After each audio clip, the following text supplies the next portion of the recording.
नमस्कार, मी पंजाब डक. आज आहे 24 जुलै 2026 आणि आजपासून परत महाराष्ट्रामध्ये अंदाज देणार आहे.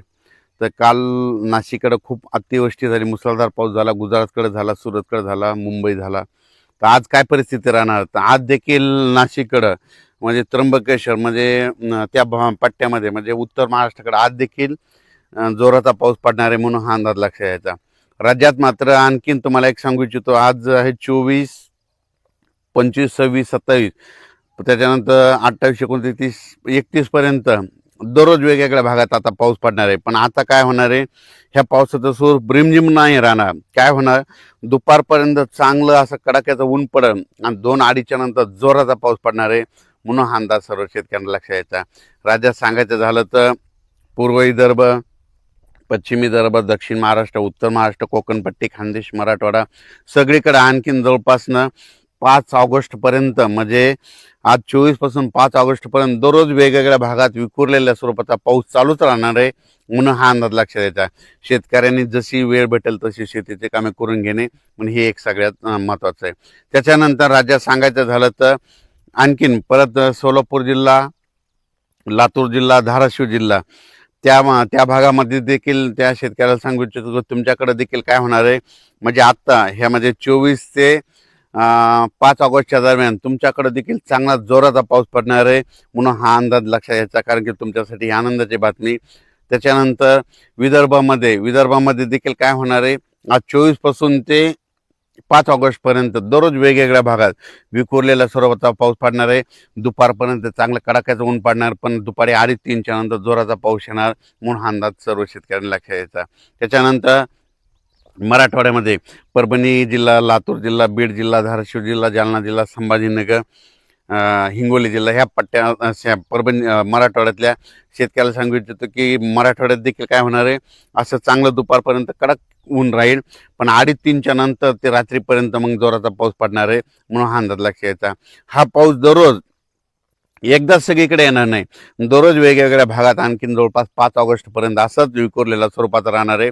पण जे आता एवढा मोठा म्हणजे मुसळधार इतका जोराचा पाऊस नसणार आहे, फक्त हे अर्ध्या घंट्याचा 22 मिनिटाचा हे पाऊस पडणार आहे म्हणून हा अंदाज शेतकऱ्यांना लक्षात यायचा. तर आता जास्त पाऊस कुठं पडणार आहे, तर तुम्हाला एक सांगू इच्छितो, जास्त पाऊस सांगायचं झालं तर म्हणजे कोकणपट्टीपासून ते पालघर म्हणजे रत्नागिरी पासून ते पालघरपर्यंत तिकडं मात्र पावसाचा जोर असाच कायम राहणार आहे 31 ऑगस्टपर्यंत, आपलं 31 जुलैपर्यंत म्हणून हे अंदाज लक्षात यायचा. म्हणजे रत्नागिरी, पुणे ते कोकणपट्टी घाटमाता ते पाऊस चालू राहणार आहे. त्याच्यानंतर वरती इकडं नाशिक, त्र्यंबकेश्वर, त्याच्यानंतर नंदुरबार जिल्हा विशेष म्हणजे तिकडे आतापर्यंत पाऊस कमी पडलेला आहे, पण त्याच्यामध्ये आता ह्या 5 दिवसामध्ये नंदुरबार जिल्हा, धुळे जिल्हा, जळगाव जामोद घाटाच्या खाली, बुलढाणा इकडं, अचलपूर, त्याच्यानंतर अमरावती, मोर्शी ह्या पट्ट्यामध्ये काय होणार आहे, परत एकदा ह्या म्हणजे 4-5 म्हणजे 24 पासून ते 5 ऑगस्टच्या दरम्यान काही ठिकाणी मुसळधार पाऊस पडणार आहे म्हणून हा अंदाज लक्षात घ्यायचा.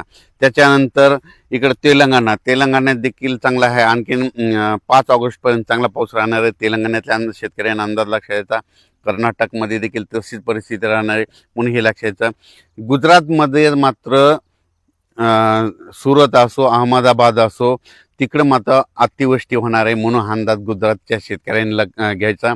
गुजरातकडं मध्य प्रदेश म्हणजे इंदोर, खंडवा, त्या बुरामपूर ह्या पट्ट्यामध्ये काय होणार, तिकडं अतिमुसळधार पाऊस पडणार आहे.